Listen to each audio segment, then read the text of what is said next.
ચલો once again good morning all of you. છેલ્લા lectures ની અંદર આપણે બધાએ ફંક્શન્સ જે છે એ ફંક્શન્સ ને આઈડેન્ટિફાઈ કેવી રીતે કરવું એ ફંક્શન્સ ને આઈડેન્ટિફાઈ કરવા માટે ના કેટલાક ફંક્શન્સ જોયા હતા. એટલે ટોટલ 6 એક ફંક્શન્સ જે છે આપણે જોયા હતા. આજે આપણે એ જ ફંક્શન્સ ની અંદર આગળ વધીશું. એટલે આજે એનો સેકન્ડ પાર્ટ આપણે શરૂ કરીશું અને જેમાં છેલ્લે જ્યાંથી આપણે અટક્યા હતા ત્યાંથી જ આપણે ફંક્શન્સની શરૂઆત કરીશું. ઇન બિટવીન જો કોઈને કોઈ પણ વસ્તુનો ખ્યાલ ન આવે તો એનો હાથ રેઝ કરી અને મને પૂછી લેજો, બરાબર? તો એ જ વખતે આપણે એને સોર્ટ આઉટ કરી દઈશું. 6 ફંક્શન્સ આપણે જોયા હતા. 7 નંબરનું ફંક્શન છે જેને ઓળખાય છે એક્સચેન્જિંગ પ્લેઝન્ટ્રી.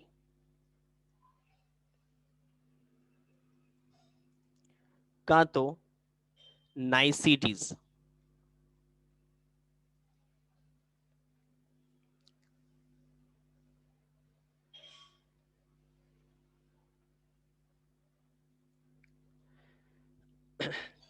તો આ જે ફંક્શન છે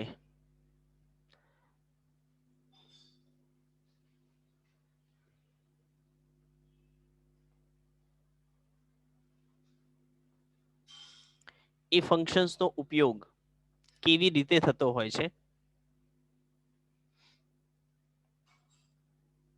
તો એની વાત કરીએ.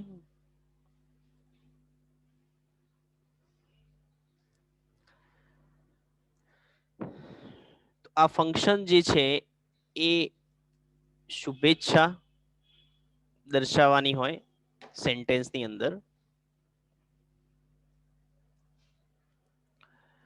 કાં તો અભિવાદન કરવાનું હોય કે પછી કોઈ પ્રતિક્રિયા, જેમ કોઈ પણ પ્રતિક્રિયા દર્શાવવાની હોય, યાની કોઈ પણ સેન્ટેન્સ અથવા તો કોઈ પણ સ્ટેટમેન્ટ અથવા તો ઘટના કોઈ ઘટી હોય અને એના પછી જે પ્રતિક્રિયા આપણે આપતા હોઈએ છીએ એ પ્રતિક્રિયા દર્શાવવા માટે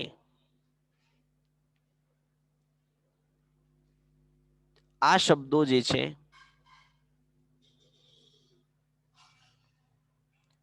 કે વાક્યો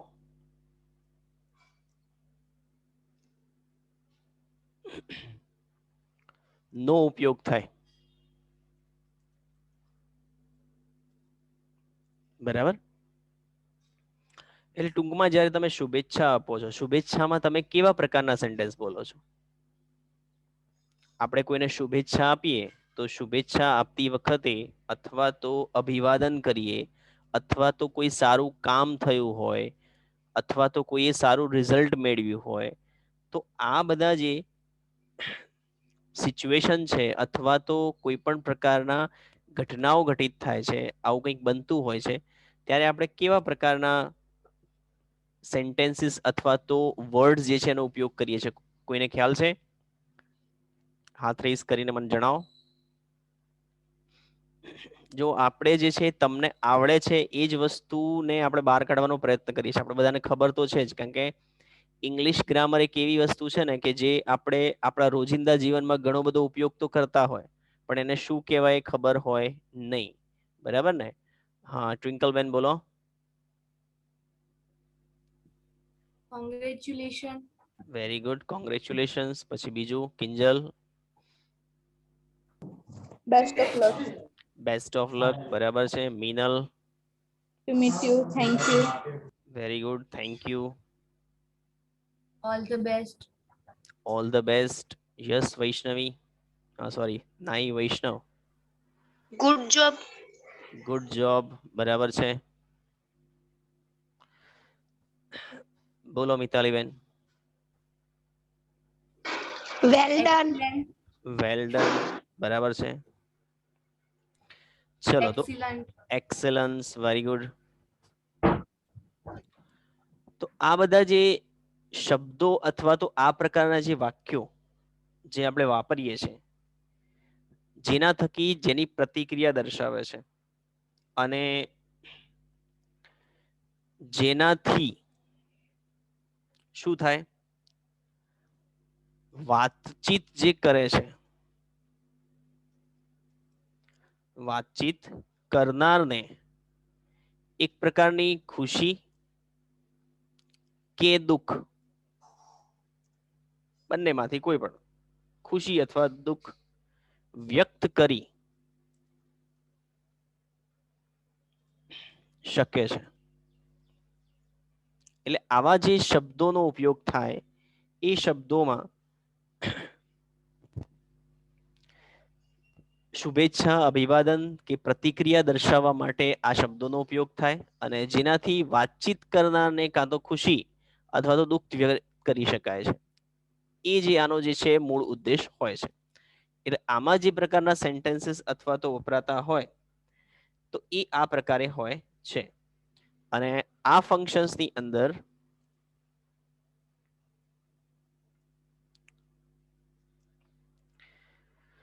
જે રીતે તમે હમણાં કીધું કે થેન્ક યુ, બરાબર, એના પછી કોંગ્રેચ્યુલેશન,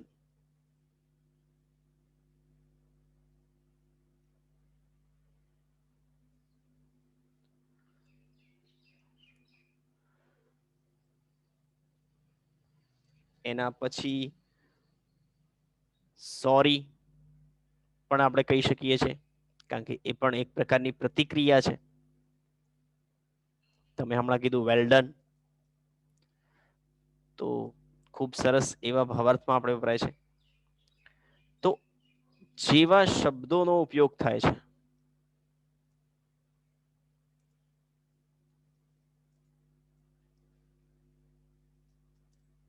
બરાબર, તો આ પ્રકારે આપણે એવું કહી શકીએ કે આવા જ્યારે શબ્દોનો ઉપયોગ થયો હોય સેન્ટેન્સની અંદર ત્યારે એ સેન્ટેન્સમાં તમારે એક્સચેન્જિંગ પ્લેઝન્ટ્રી અને એક્સચેન્જ કરવું એટલે એકબીજાને આપવું અથવા તો લેવું, જેને આપણે એક્સચેન્જ કહીએ છીએ.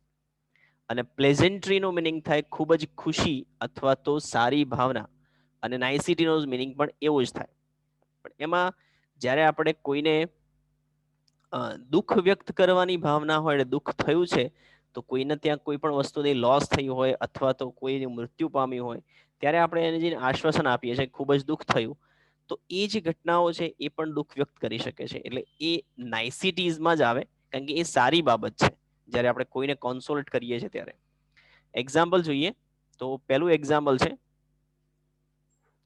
Congratulations, you have won the match. બરાબર, બીજું છે hurrah, we did it. તો આ જે સેન્ટેન્સ જે છે એ તમે જોઈ શકો છો એમાં ઉદ્ગાર સેન્ટેન્સનો ઉપયોગ વધારે થયો છે. તો જેટલા પણ ઉદ્ગાર સેન્ટેન્સ હોય એ પણ આમાં આવી શકે છે. પછી બીજું છે thank you for helping me.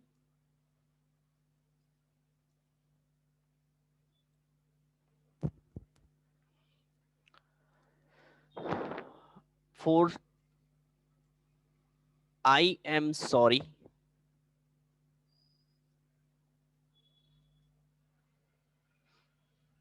I hurt you. 5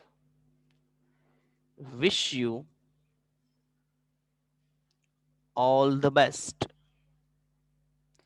તો તમે જોઈ શકો છો કે આ જે સેન્ટેન્સીસ આપણે યુઝ કર્યા છે એ સેન્ટેન્સીસની અંદર સૌથી અગત્યની વસ્તુ એ છે કે એમાં પ્લીઝન્ટ્રી, એક્સચેન્જિંગ પ્લીઝન્ટ્રીનો ઉપયોગ જે છે એ થયેલો જોવા મળે છે.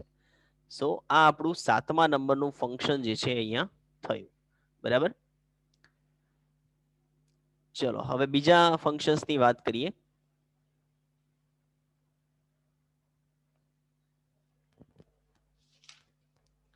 ફંક્શન છે ડ્યુરેશન ઓફ ટાઈમ 8 નંબરમાં.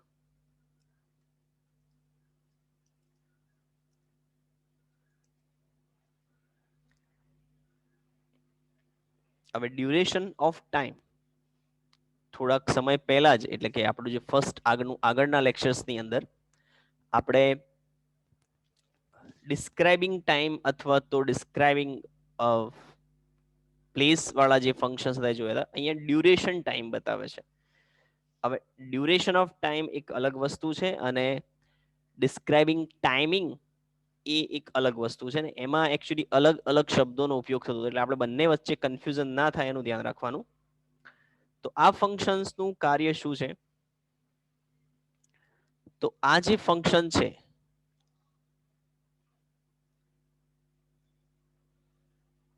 આ જે ફંક્શન્સ આપણે જોવા જઈ રહ્યા છે એ ફંક્શન્સ દ્વારા કોઈ પણ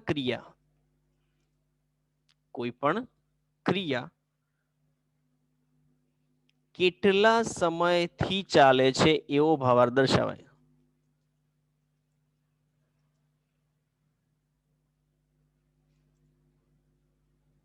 તે જાણી શકાય.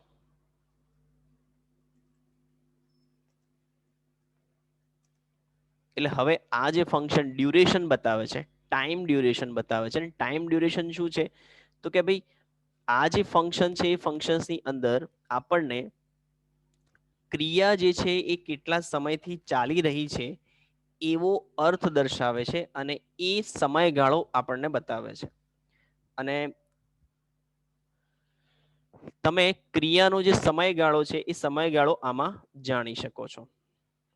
આ ફંક્શન જે છે એ પ્રશ્નાર્થ વાક્ય અને વિધાન વાક્ય બંનેમાં હોય છે. ધ્યાન રાખજો આ જે ફંક્શન છે બરાબર એ ફંક્શન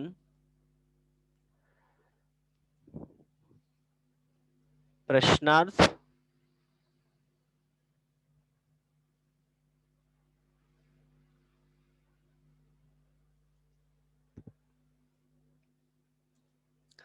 અને વિધાન બરાબર એમ બંનેમાં લખાય. કારણ કે બંનેમાં તમે એનો ઉપયોગ જે છે એ કાં તો સમય પૂછવા કે ભાઈ કેટલો સમય બાકી છે તો ક્યારથી શરૂ છે એવા અર્થમાં પણ વાપરી શકાય અને આટલા સમયથી ચાલુ છે એ અર્થમાં પણ આપણે આ ફંક્શન્સનો ઉપયોગ કરી શકીએ છીએ. તો તમારે એ બંને વસ્તુને યાદ રાખવાનું. મોસ્ટલી આપણે જોવા જઈએ તો જે પ્રશ્નાર્થ વાક્ય છે એ પ્રશ્નાર્થ વાક્યની શરૂઆત મોસ્ટલી શાનાથી થતી હશે તો એ હાઉ લોંગ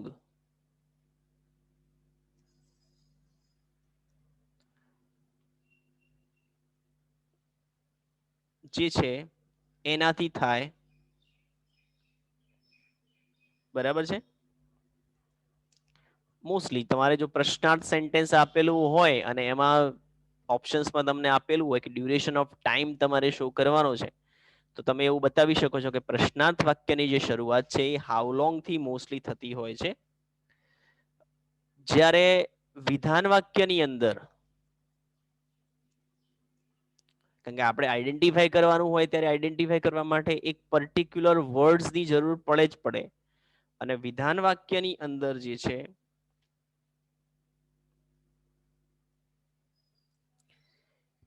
એ ફોર શબ્દનો ઉપયોગ થતો હોય છે.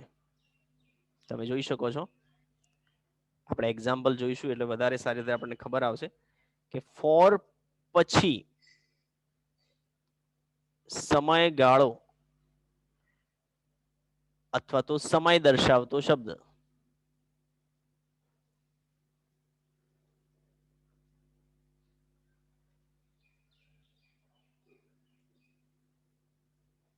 બરાબર આપણે આપણે આને સમયગાળો જ લખીએ.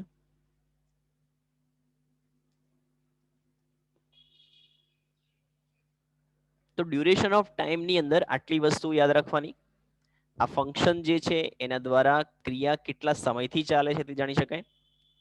બીજું છે આ ફંક્શન પ્રશ્નાર્થ અને વિધાન વાક્ય એમ બંનેમાં લખાતું હોય છે.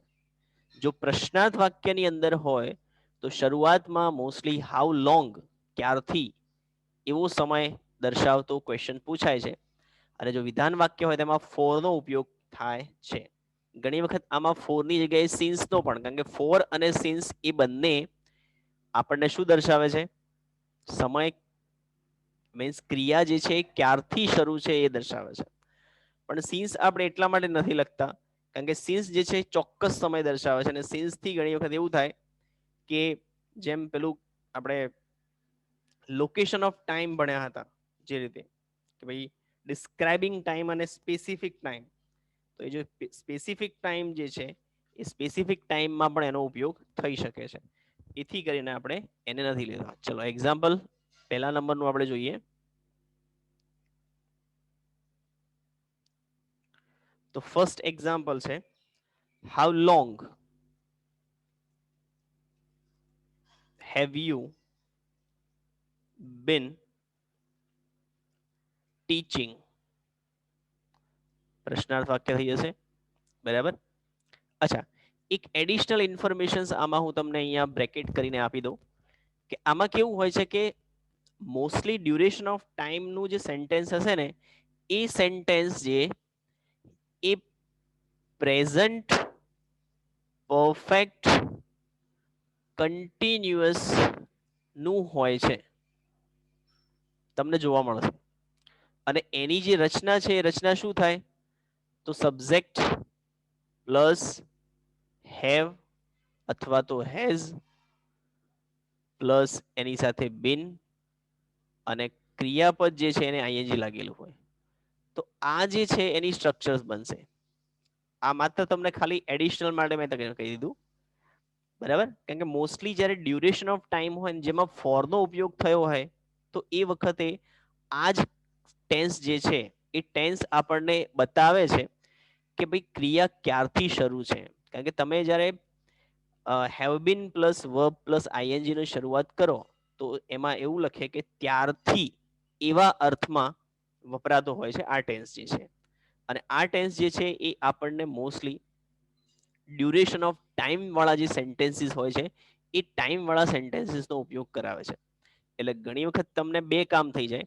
એક ટેન્સીસ નો પણ ખ્યાલ આવી જાય અને બીજી વસ્તુ ખાસ એ થાય કે આપણે જ્યારે કદાચ કોઈ દિવસ સેન્ટેન્સ બનાવવાનું થાય, જેમ પેલા ડ્યુરેશન ઓફ ટાઈમ વાળા અથવા તો આપણને આઈડેન્ટિફાય કરવાના સિવાય પણ આપણને ઘણી વખત પૂછાતું હોય છે કે ભાઈ તમારે સેન્ટેન્સ કમ્પ્લીટ કરવાનું છે. તો કમ્પ્લીટ કરવા માટે તમારે આ સ્ટ્રક્ચર્સનો ઉપયોગ તમે કરી શકો એ હેતુથી આપણે લખ્યું છે. બીજું સેન્ટેન્સ છે I have been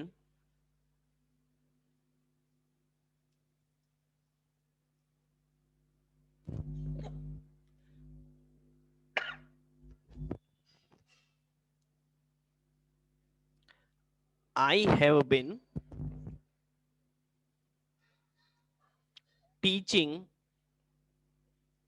for 10 years. ઉપરનો જે પ્રશ્ન હતો એનો આપણે જવાબ આપ્યો. થર્ડ સેન્ટેન્સ લઈએ.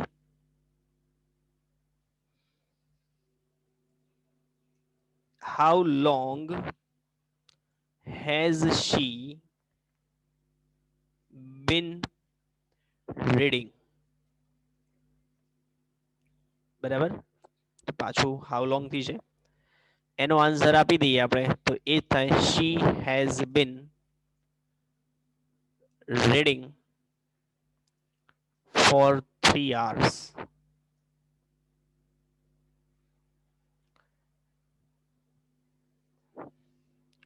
ચલો પાંચમું સેન્ટેન્સ ટેન્સ તો થોડો અલગ ફેરફાર છે એટલે આપણે કરી દઈએ.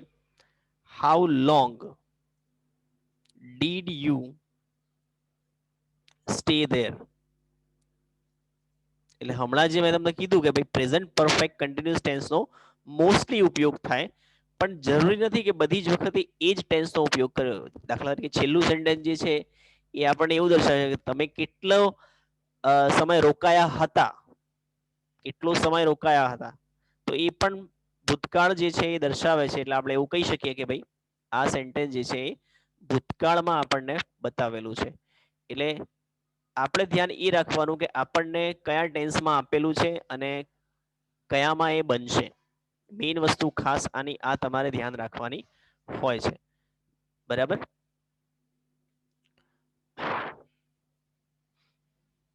ચલો, તો આ હતું આપણું સેકન્ડ જે ફંક્શન્સ હોય છે એ. હવે નેક્સ્ટ ફંક્શન્સની આપણે ચર્ચા કરીએ. તો એ ફંક્શન્સ છે, ફંક્શન્સનું નામ છે point of time.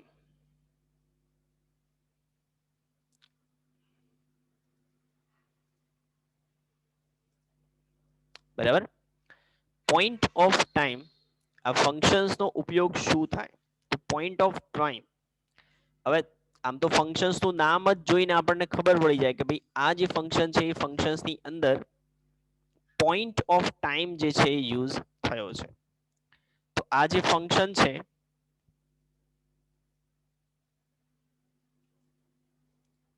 A function દ્વારા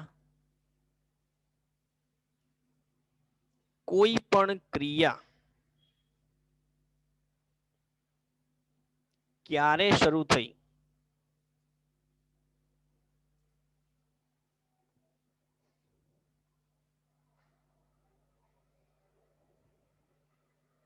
ક્યારે શરૂ થઈ છે તે જાણી શકાય છે.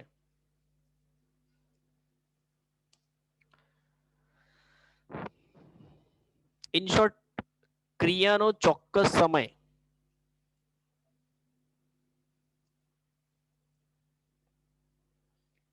આનાથી જાણી શકાય.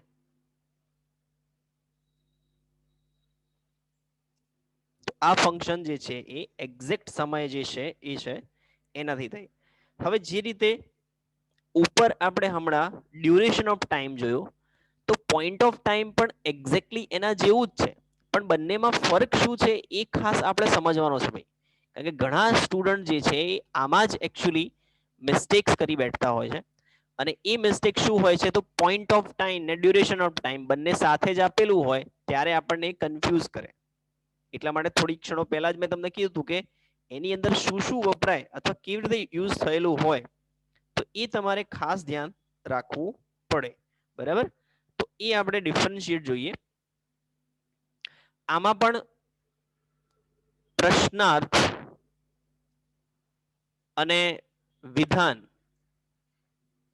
બંને વાક્યો જે છે એ બનતા હોય છે.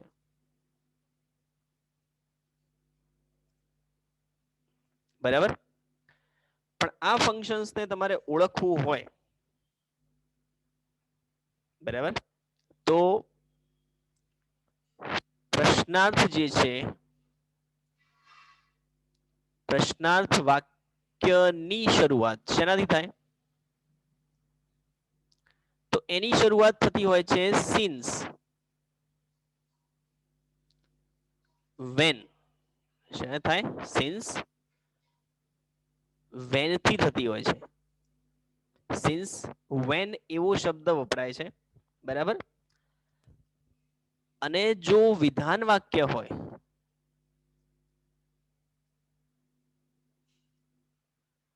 માં શેનો ઉપયોગ થયો હોય? સિન્સ. અને સિન્સ પછી તમને સમય લખેલો હોય,